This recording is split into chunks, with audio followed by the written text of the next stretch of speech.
Well, there are 66 of us here already, so I think we're ready to start. What does everyone else think? Let's do it. Yeah, let's do it. If anybody wants to hop on or any comments, feel free to raise your hands or throw a message in the chat.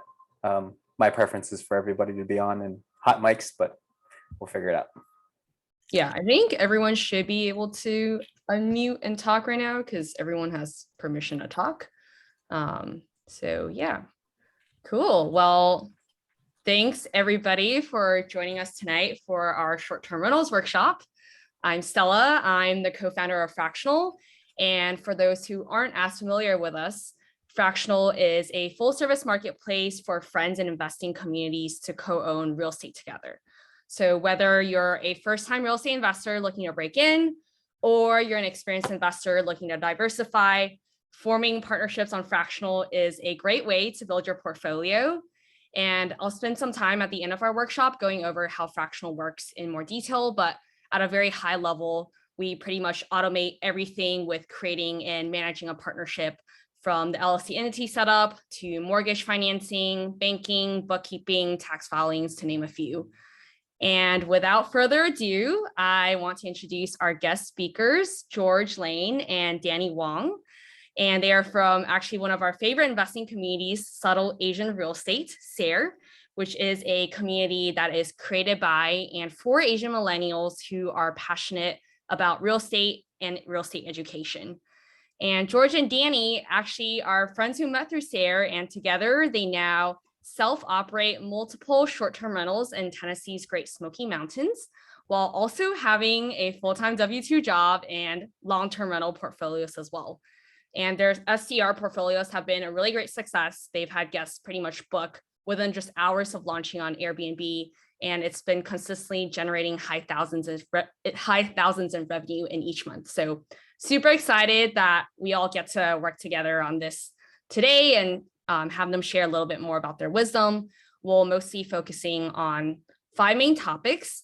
And while we discuss, we'll also be looking at these topics and how they work in practice with the live short-term rental project in Houston that the SARE group is working on. So without further ado, let's jump into our first topic, which is how do we underwrite and evaluate the numbers for an STR?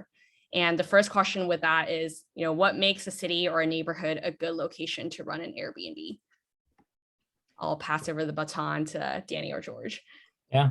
Welcome, everyone. My name is Danny. So like Stella said, George and I and one of our fellow partners, we met on SARE, and we started looking into short-term rentals in Smoky Mountains. And then we all talked so much as the 3 of us that we just invested together. So big shout out to Kenny, currently helps us operate 100% of our 3 short-term rentals in the Smokies.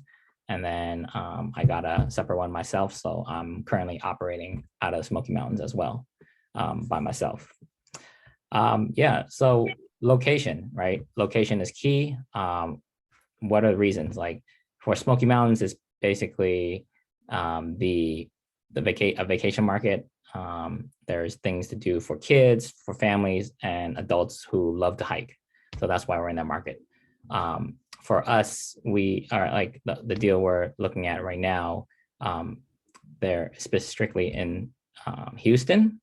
So we look at stuff like what's in Houston, what brings people to Houston, like sporting events, right? They have Houston Rockets, they have a baseball team and whatnot. What else?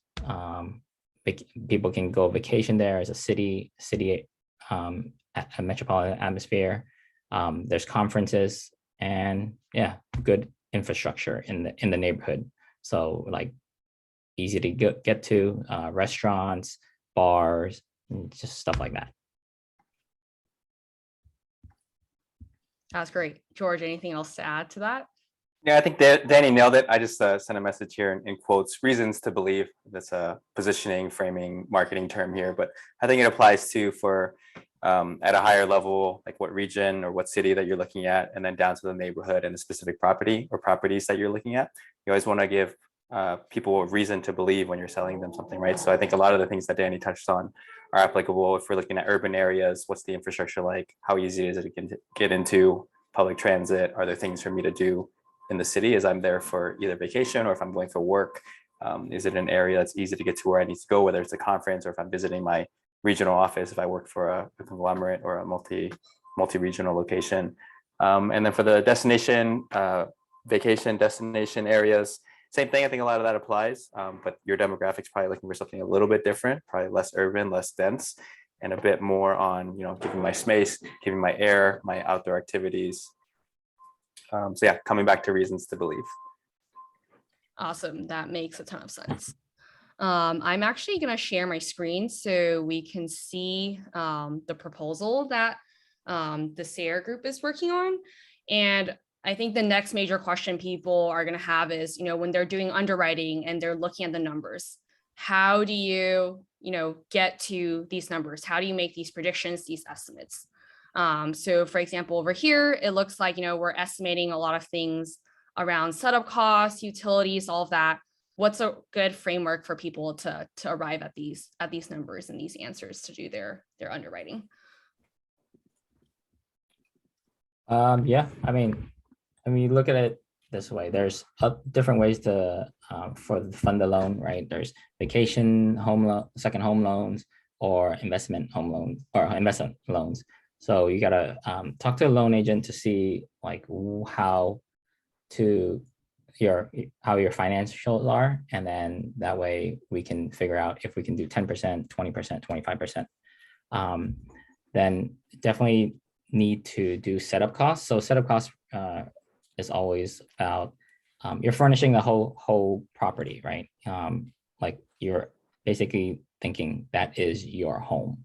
You're gonna put a bed, sofa, drawers, dressers, and whatnot.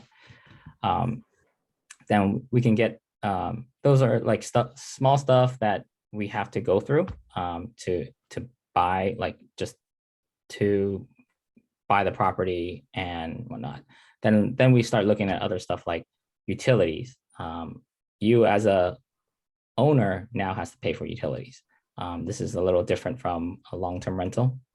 And yeah, George, you can add some more if you want. Yeah, I think that you make a point figuring out kind of what you can afford and having a plan in place if things don't work out the way that you expect them to, or if things get rough patch, can you actually carry those costs or not?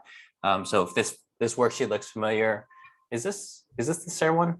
I've seen a few variations of this. I think it's the SARE one, but I could be wrong here, but we can walk it kind of top down, left to right if we want.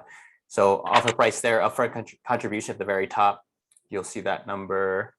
Is it duplicated? No. Okay. So it's a summation of a few things there. So you've got your offer price. Once you work with your lending or source of financing, you can figure out how much your down payment is going to be. So there's that 20% there. And then in the blue, 67,000 is your 20%. So that total upfront contribution is going to be your down payment plus your setup costs, any rehab, plus closing costs. I think one thing me and Danny and Kenny learned when we were first going through this is we didn't factor in our travel costs. It was kind of a hidden expense, which we didn't realize until we did some accounting afterward. So for our second and third properties together, we started factoring in travel costs as well. So that's your flights, your rental car, your food, your gas, what else? Maybe some entertainment. Although once you go on site, I don't think you'll have much time or energy for entertainment. So it's mainly just the expenses that you carry to stay alive while you're setting up your property to get it up and running, if you're choosing to self set up. So total investments, 123 plus a reserve. That was another thing that we learned through the process, was we didn't factor in a reserve too for the first property. So for second and third, we started baking in a reserve as well. So that's how we land at that 163,999 total upfront cost. Going down to the income section, this is where it takes a bit of kind of detective work and creativity. And you probably want to look at the intersection of a few different data sources as much as you can to gain some confidence in how you're underwriting the deal. So there's third-party services out there like Rabu, AirDNA to get some local numbers. You can also cruise the calendars of other comps in your area. So depending on how you're positioning your product, And I say that intentionally or specifically, calling the property that you're putting out there is it's something that you're selling. It's a product that you're putting out into the market, right? So the competitions are going to be other similar properties in the area, whether by configuration or location and or finishes. And you're also competing against local hospitality too, motels, hotels in your area. So take all of that into account and see how they're pricing for what they're offering. And then you have to make some assumptions on what your nightly rate, ADR, average daily rate, average nightly rate is going to be, and what you think your occupancy for the year is going to be as well. So when we go out and underwrite these things, we look at it through an annual lens. We try to smooth out seasonality, if there's seasonality in the market that you're looking at, whether it's weather or activities. And for this specific deal, we've got a ANR, average nightly rate of 350 times 70%, and that lands us at the monthly and the gross numbers. I'll pause there for any questions. That might have been a bit dense. Yeah, folks, feel free to unmute yourself or raise your hand if you have a question. Yeah, I would like this to be as interactive as possible, so don't be shy. So then expenses, Danny touched on a bit. Again, here, I think with reps and experience, you'll be able to fine tune your numbers a bit more. You can figure this out by asking in groups like SARE, joining, I imagine any market that you're looking in the US, there's going to be one, if not many, real estate investment groups, probably specifically for short-term rental, especially if it's a more popular market. Just hop on Facebook and search for those groups. And you can ask around to other hosts. I know there's at least a handful of hosts in this group, and from everybody that I've spoken with, they've been super open and super friendly, super willing to chat and help out. So definitely leverage those resources. And SARE is a very warm community as your first stop, but you shouldn't limit yourself to just SARE. There's a ton of groups that are out there. And you can also use your own property as a comp if it's a reasonable one. Internet's not too wide of a range in terms of cost. If you're paying $50 where you live, probably gonna be paying $50, give or take $20 wherever you're investing in. But the goal is to get as ballpark as possible. And then depending on your risk appetite, you can determine if you want to be conservative or aggressive there. Our partnership, we erred towards more conservative in our underwriting. So expenses, we made sure to put in some buffer in whatever we thought it was. And then on the income side, we did the opposite. We gave it a discount just in case, because we were buying, Danny, when did we buy? Year and a half ago? 2021. 2021. So what is that? A year into the pandemic, kind of like peak domestic travel. Prices were just starting to peak, climb, and then peak. Probably peaked, I don't know what, last fall, maybe end of the summer. So we were conservative on our income as well, because we just didn't know what was going to happen in 2022. Was it going to be a continuation up into the right, like 2021? Or we were going to see numbers more in line with 2020 and 2019. And in retrospect, I think all three of us are very glad that we're a bit more conservative on our underwriting, because our revenue is down year over years for the most part, right? But because we baked that into our underwriting, I think we're in a good financial position to weather this. Let's see, 350 on the higher end of assumptions. Great question from Christy. So I think it depends on what you're offering, and that's a really good question. And it's not reflected in this underwriting here. So another thing you have to look at is, again, going back to the product that you're putting out into the market. How many bedrooms do you have? How many bathrooms do you have? What's the configuration? What amenities do you have? Are you offering a hot tub, a pool? What type of games are available there?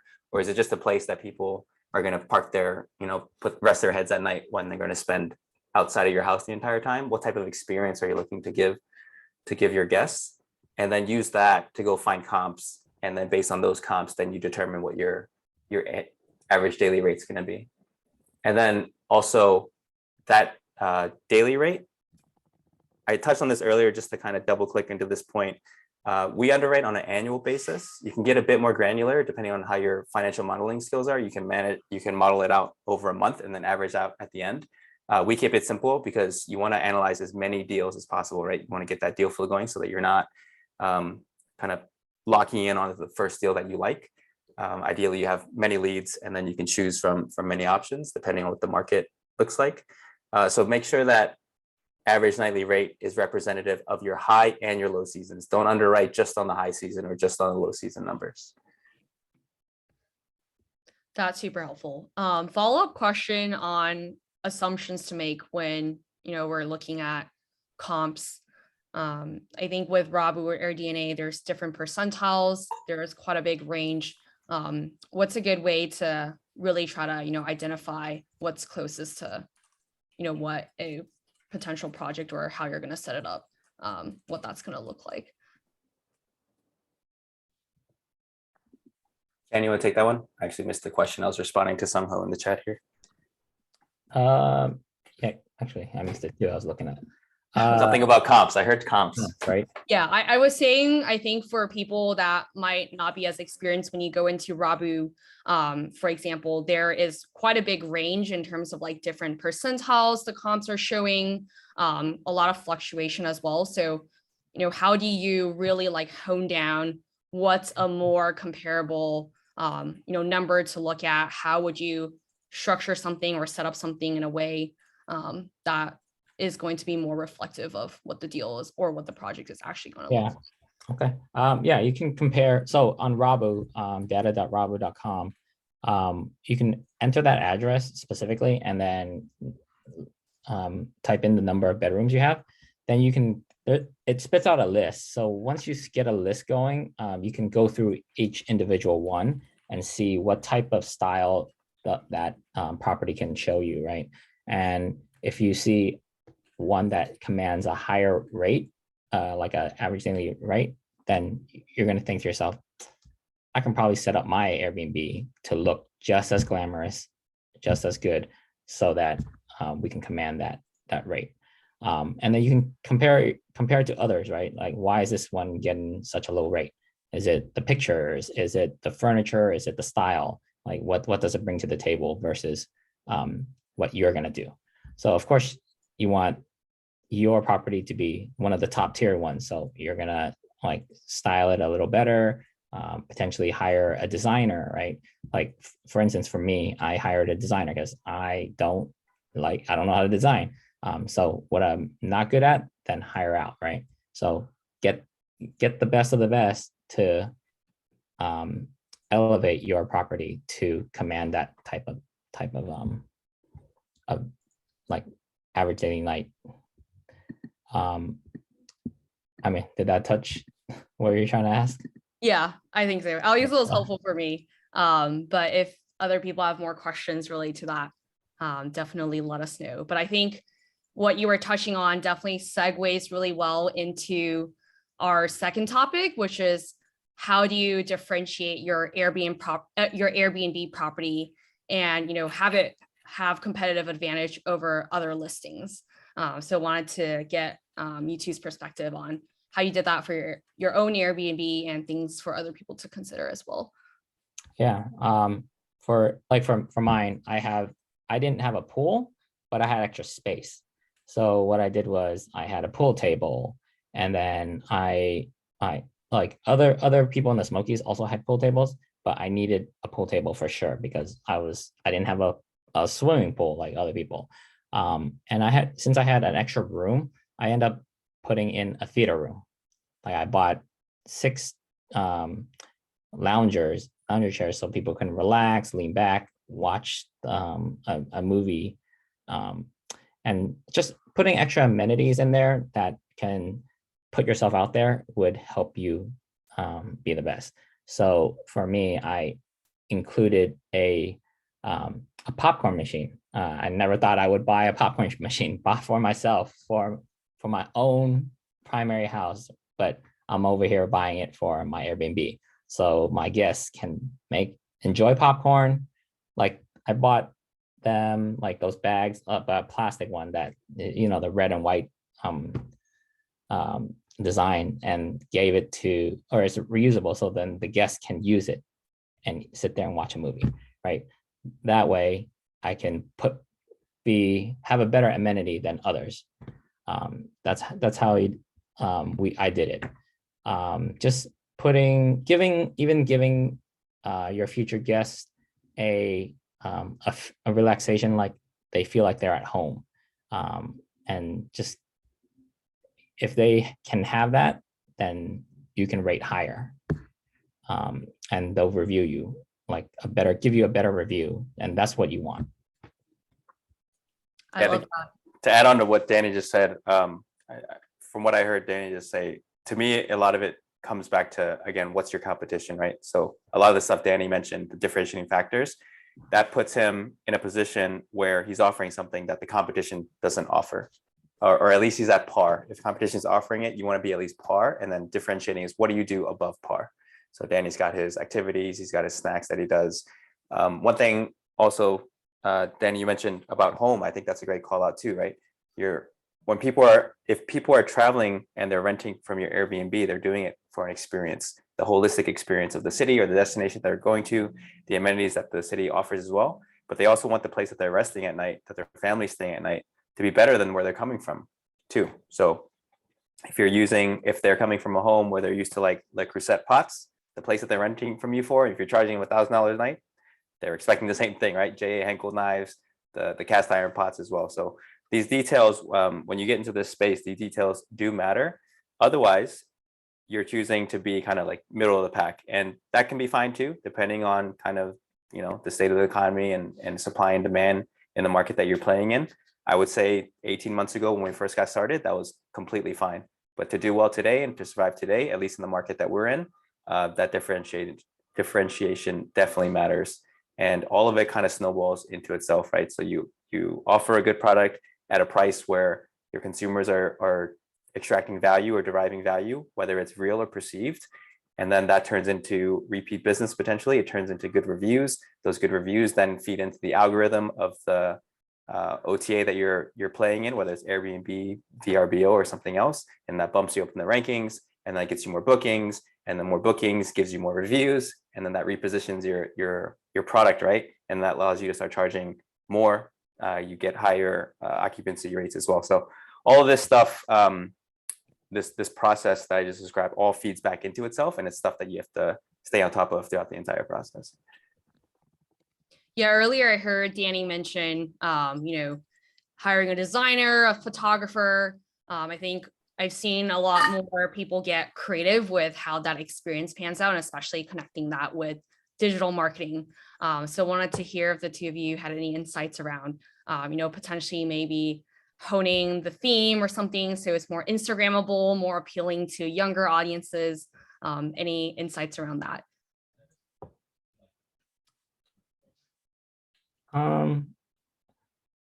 Instagrammable. I mean, you definitely want, like, this day and age, everyone is on social media.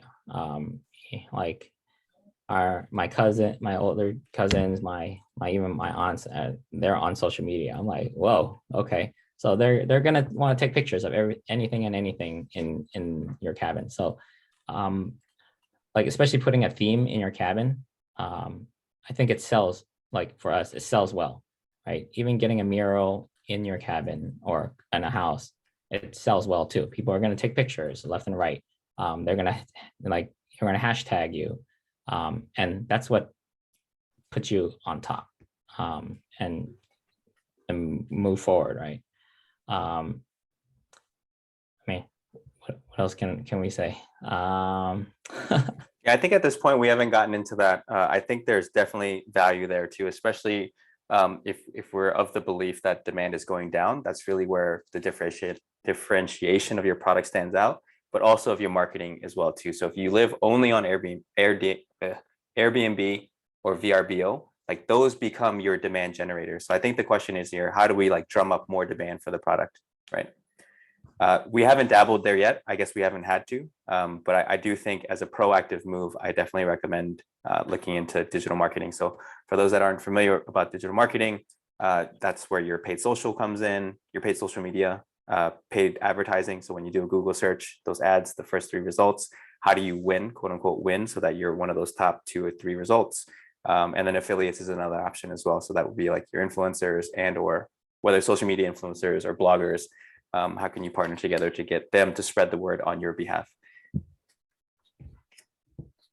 That's awesome. And then just feeling a question from Mike. He asked, for first timers, do you recommend buying turnkey for STRs? I think short answer is yes. Danny, what do you think? I kind of chuckle because we bought 3 turnkey and we were 33.33% successful in actually buying turnkey properties. Yeah, I mean, if it's buying turnkey it benefits you. You just might need to change out some furniture and whatnot, but turnkey is ideal.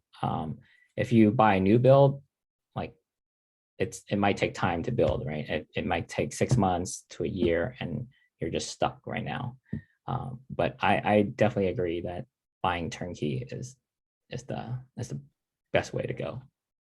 Yeah, I think buying turnkey is like getting a head start. I would say it's a property by property basis, the definition of turnkey. Sometimes turnkey could just be, I don't know, dinner tables, mattresses, and bed frames, but does it align with the end product that you're trying to put out into the market? If the answer is no, then how far off are you? Are you looking to change the aesthetic completely, like the design concept? Then you might as well have bought an empty house, I think, because then you got to pay people to get all the stuff out, then you got to order everything, get it in, set it up, install it. It ends up being more work than if you bought something just completely empty from the beginning. I think we have another related question from Lynn. Lynn, if you're still there, do you actually want to unmute yourself and ask the question? Yeah, hi, I Lynn. missed a little bit, and as I was trying to get onto technology because I wasn't able to log on with Zoom immediately.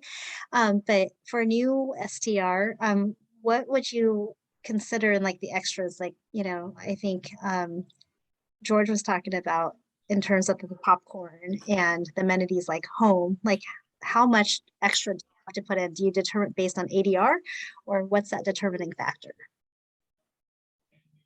I mean, for us in the Smokies, there's a lot of competition, right? So you just want to stand out.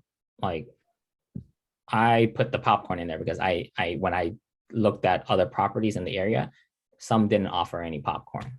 So that was my specific nice touch to surprise people. And usually you want to vet out your competition, right? If let's say we're looking at this house in Houston, what in the area like would stand out? Like does your neighbor have a rooftop deck that can look downtown? Like would they want that over your single family house that has a hot tub? Like that's what we do, like to go above and beyond for our guests. So it's really more using those amenities to command a higher ADR. And that's to get people to book your place.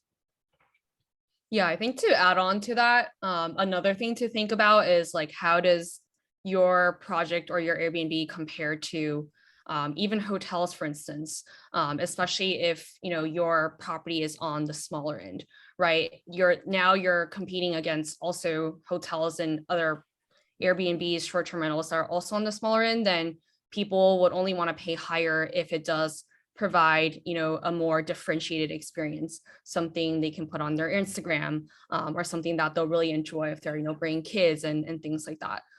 So I think it really goes down to what type of audience are you, or what type of clients or customers are you trying to have at your Airbnb? How does that compare to other options? How does your property compare to other options? And then really being creative as creative as you can to drum up that demand.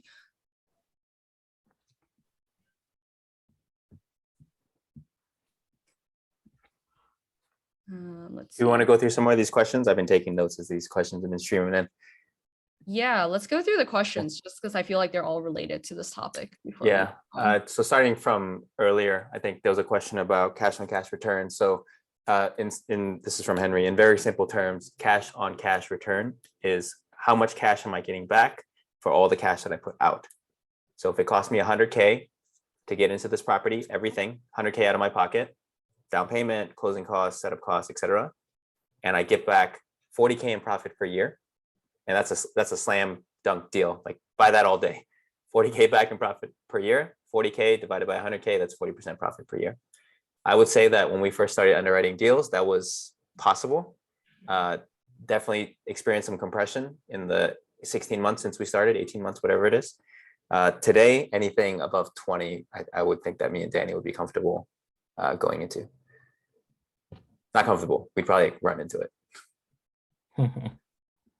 Dan, you want to take this one? There was a question from Kwang about insurance. What type of insurance? I think we added some riders to ours, but I'll let you explain.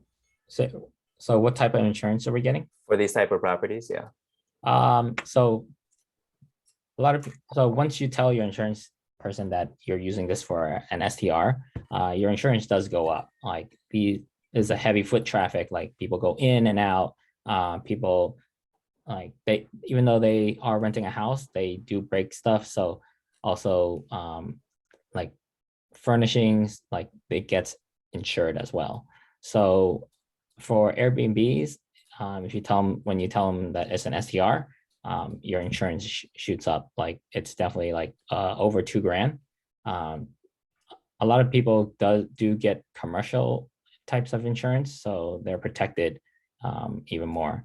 On top of it, individuals, like if you buy this outright, not without an LLC, then it's beneficial if you get an umbrella insurance as well. There was a couple questions about, I think we touched on Lynn's just now, but there's another one related around decorating service. So how much do we put in? How much do we pay for decorating service? And I think Wei Yang nailed this in his or her response. Sorry, can't tell. Decide where you want to be in that market. Are you catering to Target or Nordstrom? So this comes back to what type of product are you putting out into the market? What's the market that you're playing in? How are you positioning yourself? So when I say positioning, I mean figuring out, like they said, who is your demographic that you're going after? Who's your user? Who's your customer? So for that customer, my property is fill in the blank so that that customer can fill in the blank. So if you're a Nordstrom's customer, they probably want to lay on silk sheets or like the highest cotton count, right? They want to have in-house washer and dryer, the fancy machines that talk to you and sing when they're done. They want to have granite countertops or stone countertops. They want to have leather sofas. They want the big screen TV. They want internet everywhere, high-speed internet everywhere, iOS, everything, right?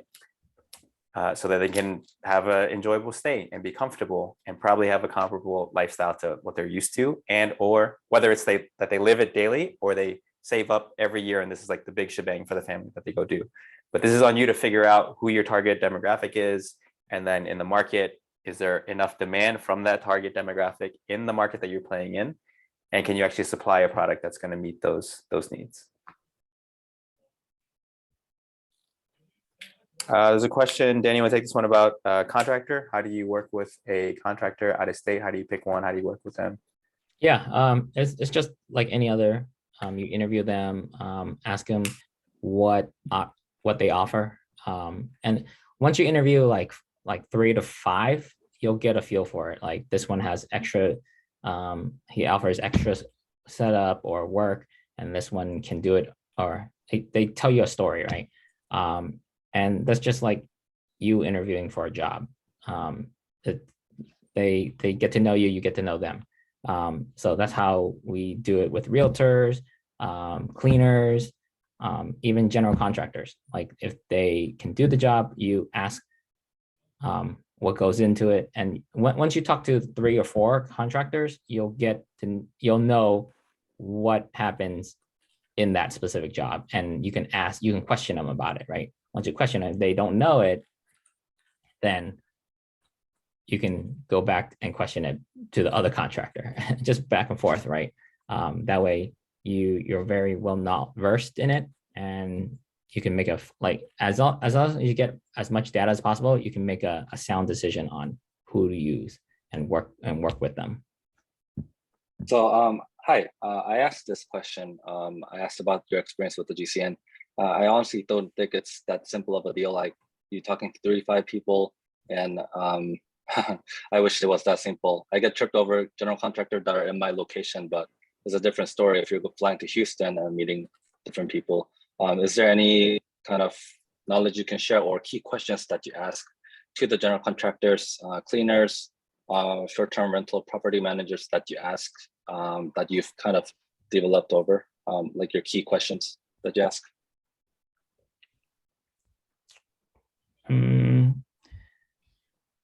Key questions. I mean, let's take a sample. Like what are you trying to fix? A retaining wall, or like a septic tank. Like when we talk about stuff like, how are you going to do it? How long does it take? Or what's the process like? But I mean, that's, for me, it's more like getting to know how the process is, and then thinking, is that the right way to go for? Yeah, I think that on what Danny just said, I think picking and working with a general contractor is like baseline plus.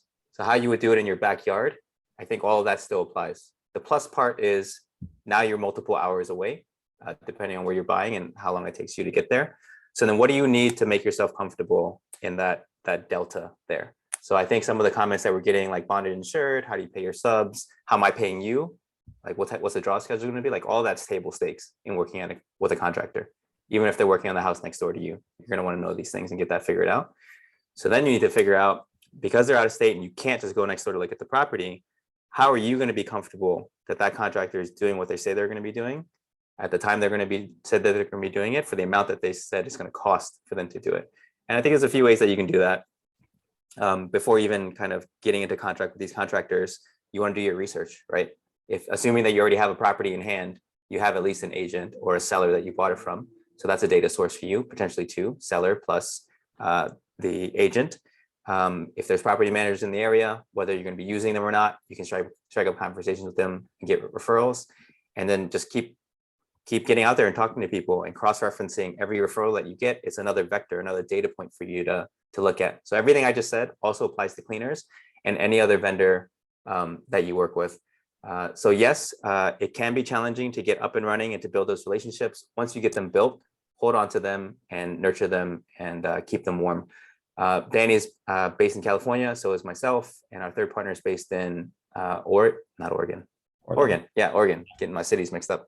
Oregon. All the properties that we manage are not in California, so it definitely is possible, but I'm not going to say that it's easy. I am going to say that it's possible, and it does take work to get there. The cleaner question, when we found our cleaners, I think we went through 28, Danny, between the three of us. We called 28 cleaners, spent between 30 to 60 minutes on the phone with them, talking to them. We did come up with a checklist that we wanted. I guess taking a step back, figuring out, I touched on this with the general contractor, but for cleaners also, what is it that you expect from fill in the blank vendor? Like, do you care about quality? Do you care about speed? Do you care about communication? Like that's a very personal thing you have to figure out for yourself or for your business. And then use that as the lens to guide the filters that you apply to the vendors that you choose to work with. So like for us, we cared very much so on having the same experience for our guests every time. We cared about communication, and we cared about being able to manage our properties remotely. So that means our cleaners and our contractors had to be tech savvy enough to use a smartphone. They had to be willing to send us photos in FaceTime or whatever video chat service. They had to accept digital payments, Venmo, Cash App, PayPal, fill in the blank. And they had to be willing to work with people that are 3 hours behind. So our properties on the East Coast, we work and live in Pacific Coast time. So that also factored into how we chose the vendors that we work with too. And then with that said, the reason why we had 30, I thought it was overkill in the beginning. In retrospect, it was probably good, because how many cleaners have we gone through, Danny? I don't know, 3, 4 in the past year, of which one of them fired us. Right? So within the first 6 months to a year, like expect to get fired or to fire whoever that quote unquote rock star vendor that you thought you found was. Yeah, and I think to just add on to what Danny and George said, like real estate investments are always built on relationships, and you're not like starting out a project from zero. Like I would really take advantage of, this real estate investing community that we're in, agents that are local, property managers that are local, and really just even like mimic what other investors that are like-minded and have similar goals in terms of what success looks like. And, who are they using?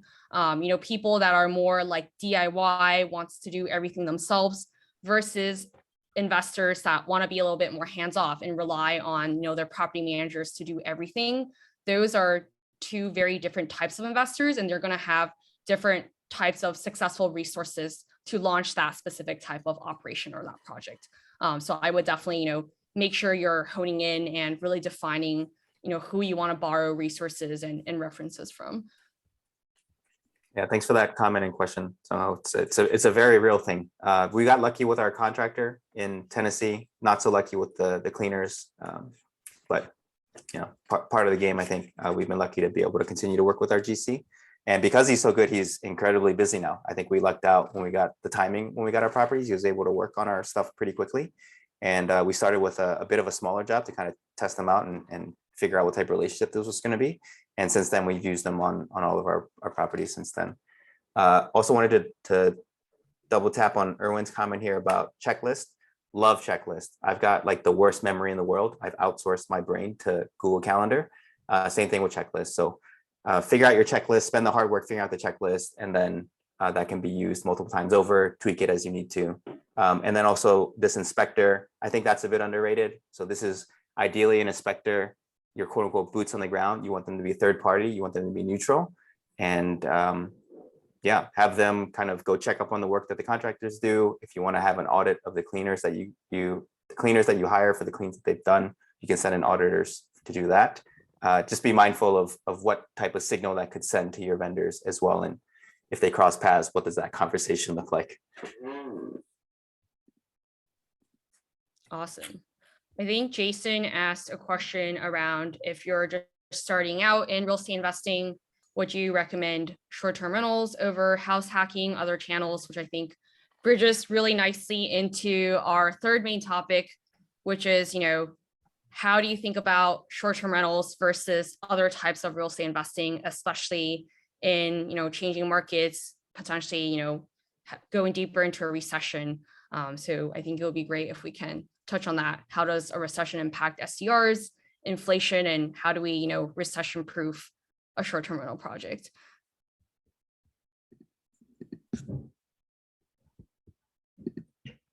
Hey, you want me to take this one? You want to start? Yeah, I'll start. Yeah, so long-term rental and short-term rental are totally different categories, right? Long-term rental, you're going to be passive. You're going to buy the property, hand it off to your property management. They find a tenant, they take care of everything for you. Usually you just sit back and collect a check every month. With short-term rental, there's a lot of work at the front end. Like you physically have to be there and set up everything. You're building furniture, you're going to Home Depot, ordering appliances, and furnishing everything. Expect maybe like 30, 40 days to get up and running if you're buying it from everything from scratch, right? And your stress level goes up. Like me, I have a W-2, and I took a week off just to go set up my cabin, and it's crazy stressful. If you're okay with it, then yeah. But after you set it up, then comes like the software setup, right? But after that, after like let's say 2 months of stress, like it calms down a little. Like the bookings come in, you can relax. Like you did a good thing because you invested all this money into it, and now the bookings are coming in. Here and there, you answer questions about your bookings, but so there's what I'm trying to say is that, like, there's give and take. Like if you're not the type to be so active in the space, then usually people go the long-term rental route. People are going into short-term rentals now because it's a cash flow game, right? People want, because you are commanding a higher average daily night so that you can get a lot of cash flow. You might even get enough so you can quit your W-2. And that's what a lot of people are doing these days. Yeah, add on to what Danny said. Actually, before I say that, Danny, how much? So your property is up and running now. How much do you think is stabilized? Are you stabilized now? If so, how much time are you spending per week kind of running your new property? My short-term rental? Yeah. Probably a few hours throughout the week just to answer notifications or talking to my cleaner or messaging a GC just to do some handyman work or whatnot. Yeah, so a few hours over the week, kind of spread out throughout all hours of the day, 7 days a week. Correct. Yeah. There's other software that I use to optimize like my rates and whatnot. So I go in there, like check out other Airbnb properties, see how much they're charging, and then I can adjust accordingly to what I do, to what my cabin commands. Nice. Okay. I would definitely add on that having a short-term rental property manager is, I would say, like a middle ground solution between both ends of the spectrum. It's obviously still like more work than, you know, a long-term rental, but you do actually have somebody there who is on the grounds. They work with their own cleaning team, dealing with, you know, dynamic pricing, bookings, all of that. You're more involved in the setup work, working with your own designer, or if the property manager has their own design team, you know, working with them. I see someone who says that, you know, the rates are higher, but with short-term rentals, your bookings, your income is also higher as well. So there's definitely no give and take there. So that's why I think, you know, having a property manager for a short-term rental is definitely in the middle between, you know, getting less rent with a long-term rental versus, you know, being in the middle where you have more income, but still not too much work, versus the highest end is, you know, you do everything yourself. Yeah, I think to tie off both points from Danny and Stella, and hopefully not getting too philosophical here, but really take a step back and think about the life that you want for yourself, right? That, and use that to inform your investment philosophy. Think beyond just this one property, getting your first short-term rental. That is like the first step. Of course, always take the first step, but I recommend figuring out the what you want from life question, so that informs that first step and it puts you in that direction. So if you're looking for kind of hands off and you're okay with less of a headache, the steady income, long-term locked in revenue, long-term rental makes a ton of sense. If you're okay with more volatility, more heartache, more headache, more work, sweat, larger team because of if you have a property manager, if things break down more quickly because of use, wear and tear, and the cleaners getting in, they have to communicate with them, then short-term rental makes a lot of sense. So if you think about these two, they're on opposite ends of two vectors, right? One, you get steady cash, low effort, but low return. The other one, not so steady cash, higher return, higher yield as well. So it's a risk-adjusted return is what it's called. And you have to figure out where on that spectrum that you live, long-term, short-term, and then there's mid-term as well, which is like your monthly stays or your corporate rentals. There was a question about recession proofing. I think we have time for that. There's some questions in the group chat too about rental arbitrage. We don't do that, and we choose not to.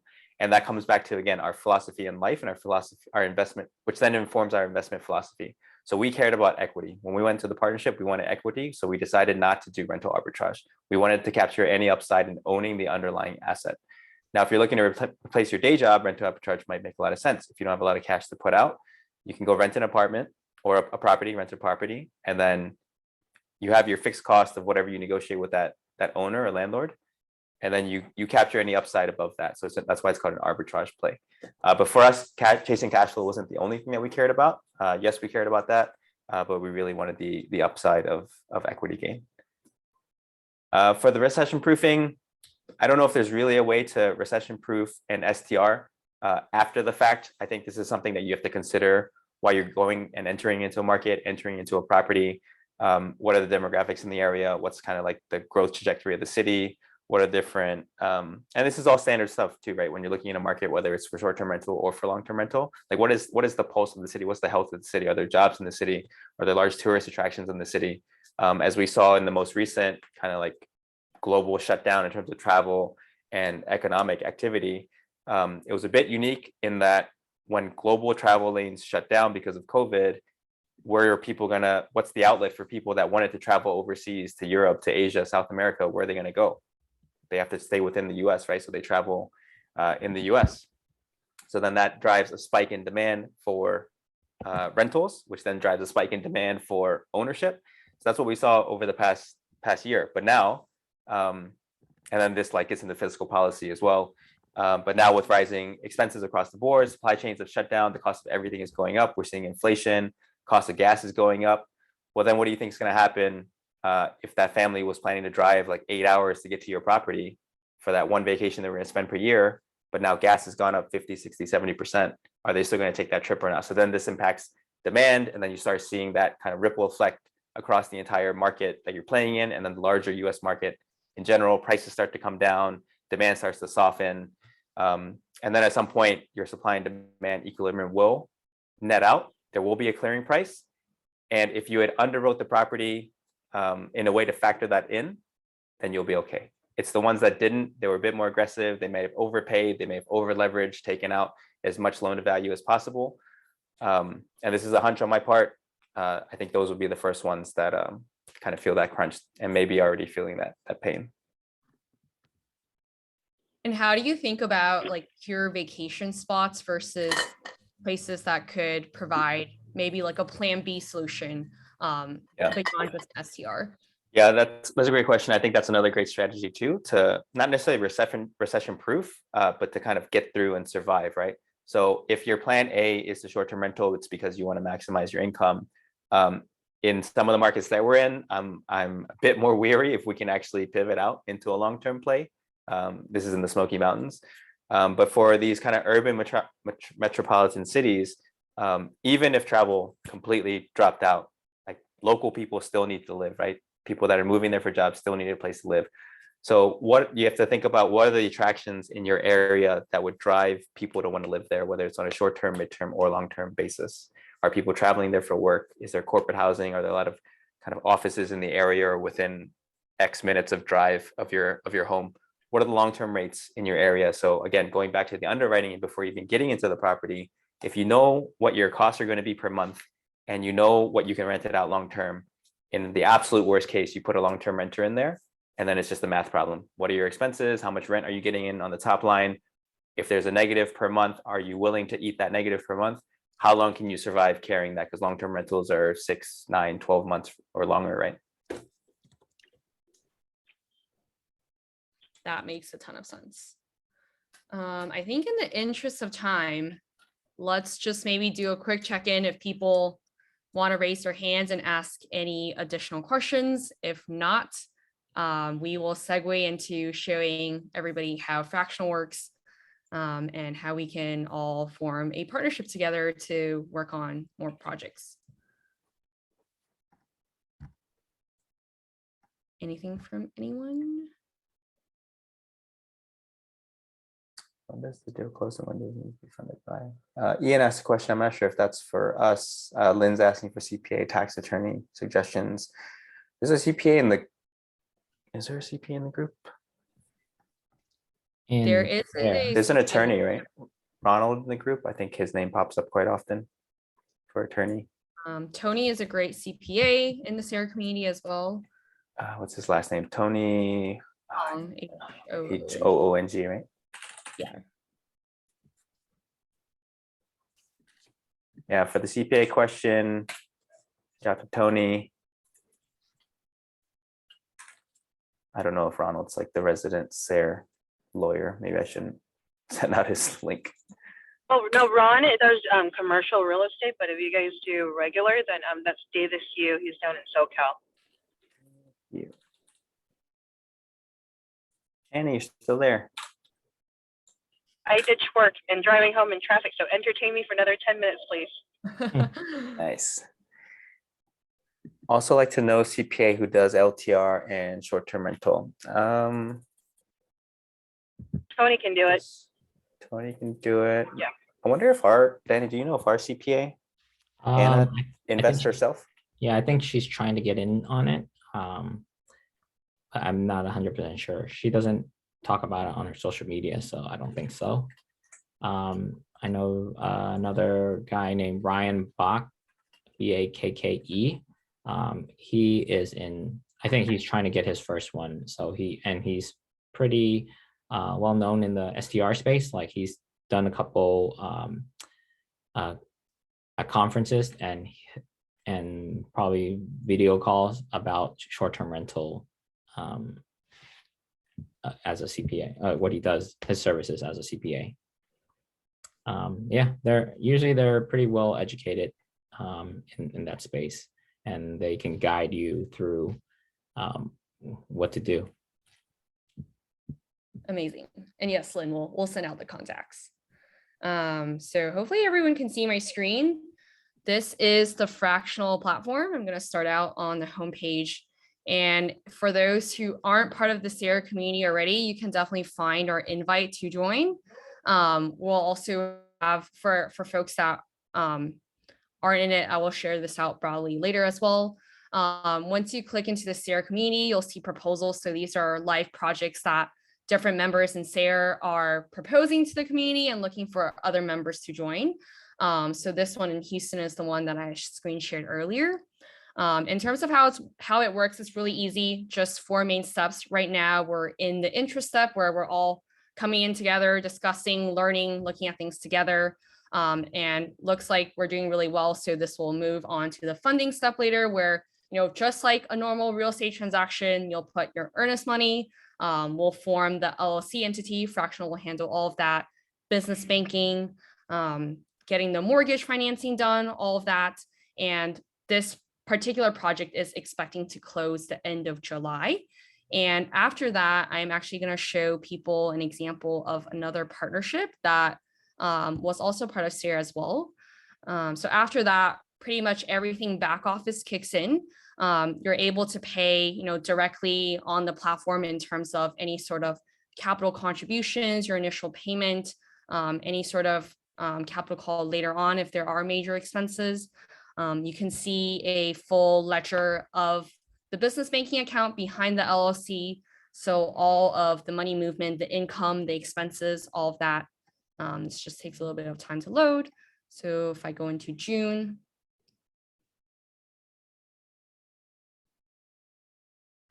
yeah, so you'll be able to see income, expenses, all of that. We basically take all these transactions, we do the categorization, and we do the tax filings and a K1 for the LLC for each tax year as well. And something that is a lot more collaborative and unique on our platform is this assisted governance portal that we have. So as a group, people can actually collaborate on your investment strategy, like adjusting rent, for example, or doing a refinance or repair, or even, selling the property all as a whole. It is a collaborative effort with all of the members, and people are able to vote on it.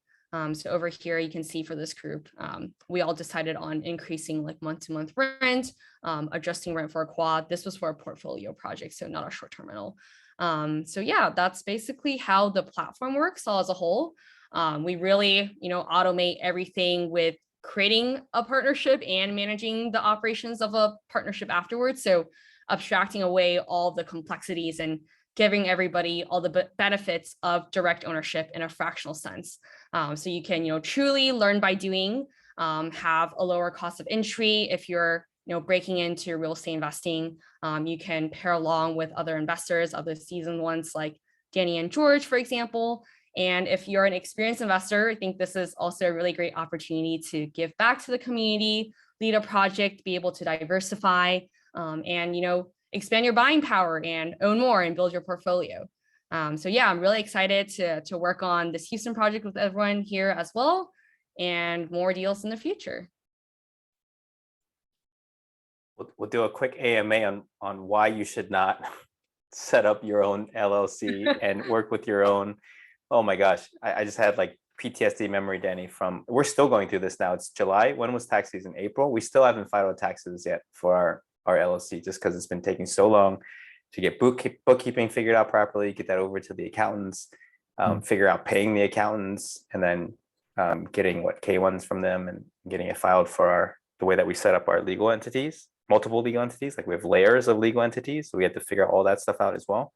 That alone, I remember spending hours with Kenny and Danny on the call, just figuring out like, how do we even want to work together? Like, what does the operating agreement look like? And we have this spreadsheet of like dozens, if not 100+ rows, just questions that all three of us had to answer. And then we had to debate it out. Like all this stuff is taken care of in fraction of the time. Yes, exactly. We'll leave all the meaningful work for the co-owners to decide, and we'll take away all the busy work. Cool. Well, I think that's pretty much it for the workshop today. If folks want to hang around, ask more questions, if there's any last minute ones, can definitely take a few, but yeah, happy to hang out. we can also turn off the recording and make this a bit more relaxed if anybody wants to hang out. Yeah, I have a question. So for the current Houston STR proposal, is it you three that are leading that proposal, or who are the leaders for that proposal? Yeah, it's the three of us. Thank you.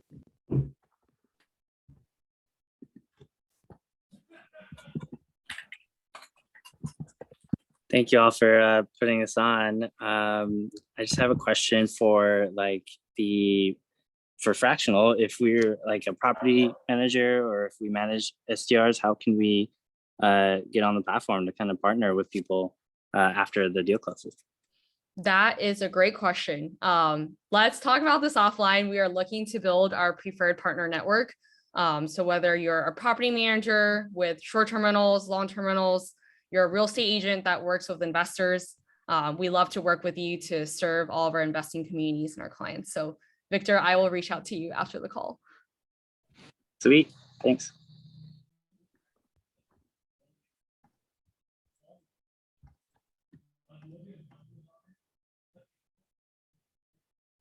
Any final questions? I actually had a question about, so first finding your location for short-term rentals.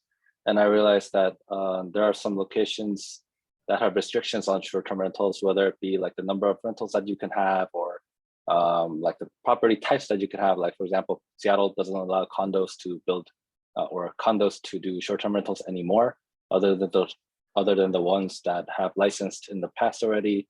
So what are your thoughts on those locations? Do you just not consider them, or is it kind of like don't put your all the eggs in the basket? Like we'll do short-term rental like 1 or 2 here, 1 or 2 there. Yeah, I think it's a great question. I think it applies to both long-term rentals and short-term rentals. I think for me personally, and I think this is a very personal decision for either you as an investor and or if you're running an investment organization, like if you have a company that you're investing with, you have to decide, again, coming back to philosophy and what you want out of your life. Like, are you willing to, for the lack of a better word, fight with the city? Are you willing to fight with tenants if things go south? If you want to do a short-term rental or long-term rental, or if you want to increase rent, like all of this comes back to, is the juice worth the squeeze for you? Does it fit with your overall philosophy? I think when you mentioned like some of these cities, they are friendly towards short-term rentals, but they do put caps on it, right? Like Atlanta's looking to introduce one if they haven't already, capping it to what you have to be a primary resident. I think you can have 2 in the city max. It's either 1 or 2, and you might have to live in one of them. And is it worth it for you? Like, again, comes back to lifestyle. If you're capped at 2 per property, what does that look like for you pro forma? Like, what's the revenue going to look like? What's the margins going to look like? And then is it worth you having to then manage multiple cities to get to the numbers that you want to get to if you're looking to make this a large part of your kind of financial position? If you're looking to replace income or like build up a retirement fund for this, is having onesie, twosies in cities spread out all around the US, does it make sense for you? Because even if it becomes quote unquote passive for you, you still have to manage the property managers too, right? And every property manager that you add on, it's not necessarily linearly more effort or kind of mental space that it takes up for you. I would argue that it's exponential increase in how much time and effort it takes up in your time. So very long way to say, I think it comes back to what's your philosophy? What are you looking to get out of life? And use that to inform where you're going to invest. And then I think I started this, I didn't finish my point, but me personally, I don't want to do any of that stuff. I don't want to spend months, if not years, kicking out a tenant. I don't want to be capped by rental increases if the market's going to bear a higher rent. So the more that I invest, the more I find myself leaning towards landlord-friendly states and locales.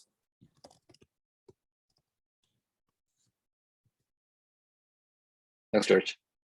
Does that mean you're kind of continuing to look into Houston or Texas area? And if so, how do you see the short-term rentals that you have like scaling? Like you have a few right now, or you might have a big portfolio, but if we were to continue doing this, how do you see this investment scale, like to hundreds, thousands? Yeah, another great question. Me and Danny talked about this earlier and we didn't really come to a final answer, but my question was similar to yours, was what's the tipping point where one person cannot operate anymore properties. I don't think we're anywhere close to that. And some of the people in this room might be starting to bump up against that. So if you have more experience, please jump in and address this question. But like for me, again, it comes back to a lifestyle thing, right? That's why I asked Danny, like, how many hours per week are you spending managing your property? And then what is like the time window per day or per week that you're getting pinged? If you take on handfuls or dozens of these properties, like imagine somebody texting you, like, where's the remote? How do I turn on the air conditioner? My power is out. The TV is not turning on. How do I access Netflix? Now imagine that across 10 properties, spread out across 15, 18 hours of being awake per day. But then you can also picture yourself like with your family, right? You're not it's like behind a desk in a day job, or you're on the beach vacationing somewhere. Like the beauty of these online travel agencies is that, and the technology we have today and connectivity around the world, you can literally run your properties and your portfolio from anywhere in the world. So I think there's pros and cons of both. And then at some point it becomes a bandwidth issue, like you just can't respond to them anymore, or the density of the work ends up kind of becoming a day job in and of itself, and whether that's okay for you or not. Me personally, I think short-term rentals have a place in my portfolio. I'm debating or pausing and deciding if 100% or a very large percentage in short-term rental makes sense for me. What about you, Danny? What do you think? I mean, if to quit my W-2, then short-term rental is the go-to investment option for me. As of right now, I mean, I'm constantly looking for deals, but if it does it fulfill my criteria? That's the question, right? And then you kind of look at the market right now. Higher interest rate, does that still hit my 20% cash on cash?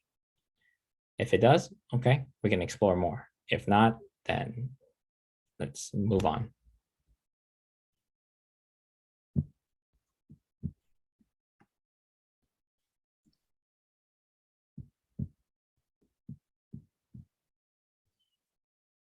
What else Anything y'all got? We got 42 people in the room. Mentioned AC is not working. I've seen people use virtual assistants. Yeah, that could work. And I think so Sung Ho was talking about scale. I think there's definitely things you can put into place to actually scale and run it like a business organization. I lost Danny and Stella. What happened here? No, Oh, okay. We're here. But yeah, VAs, building up a local team. And I think like you got to look at your P&L, right? Your profit and loss, how much meat is left on the bone. At what point does it make sense to hire somebody? And should you be hiring them local or overseas? And then what are you going to be handing off to them? Like how mature of a business do you want this to be? Cool. Well, it's 6:15. We've kept a lot of people here. Hopefully this was a lot of fun. I certainly had a lot of fun, and thank you, George and Danny, for coming on again. We will be sharing the link of the recording to everyone in SARE and everybody who registered and attended the session. And yeah, feel free to reach out to us on DMs on Facebook if you have any other questions, and looking forward to seeing you all on the next one. Have a great evening. Awesome. Thanks, everybody. Bye, everyone. Have a good night. Thank you. Thank you. Thanks, everyone.